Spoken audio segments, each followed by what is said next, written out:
Patuloy na pinaghahanap ng batas ang suspect sa pagpatay sa isang Japanese national sa Maynila.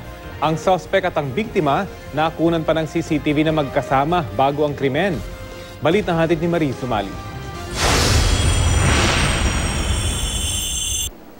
Sa kuha ng CCTV sa condominium na ito sa Maynila hapon ng May 16, makikita magkasama sa loob ng elevator ang 28 anyos na Japanese national na si Tomoyuki Takasugi at karpentero nilang si Ami Magnaan alias Kalbo na nakaputing t-shirt.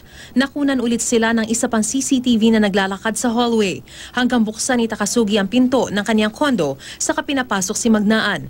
Walang kamalay-malay si Takasugi sa masama pala umanong binabalak sa kanya ng pinagkakatiwalaang trabahador. Inaibigan niya yung Hapon. Ngayon nakuha niya yung simpati ng Hapon. Sinama siya dun sa taas, sa unit, sa Bayview Malate Hotel, sa 26th floor. Not knowing nitong Hapon na meron na itong intent to rob. Pero ang tangkang pagnanakaw nauwi pa sa pagpaslang kay Takasugi.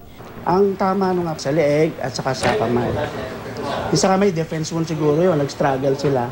Sa sumunod na kuha ng CCTV sa hallway pagkalipas ng kalahating oras, makikita si Magnaan. Nakapula ng t-shirt at may daladala ng bag. Muli siyang nakunan sa elevator ng pababa na ito hawak-hawak ang malaking bag. Ayon sa MPD Homicide Division, wala na raw ibang lumabas o pumasok sa kondo mula noon. Noong Biyernes, nagtungo sa MPD ang mga magulang at kapatid ni Takasugi pati ang Japanese consul para humingi ng tulong. Nagsagawa ng operasyon ng pulisya sa Lamao, Bataan kung saan nakatira ang suspect. Meron tayong tao doon na na-sighted siya 2 days before.